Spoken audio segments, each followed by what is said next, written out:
My name is David Makokis. I'm from Whitefish Lake. So I've always been interested in art, just never had the formal training or instruction. I looked at the program and I know people that have taken it, and I asked them questions if they recommend it. And so I applied, and here I am 1 year down. I really like the welding. I never welded in my life, and that part was pretty interesting.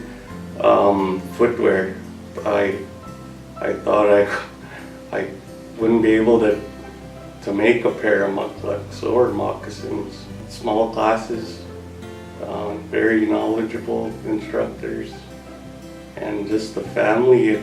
That's what it feels like when you start to get to know everybody, and like nobody's ever left behind. There's always somebody helping.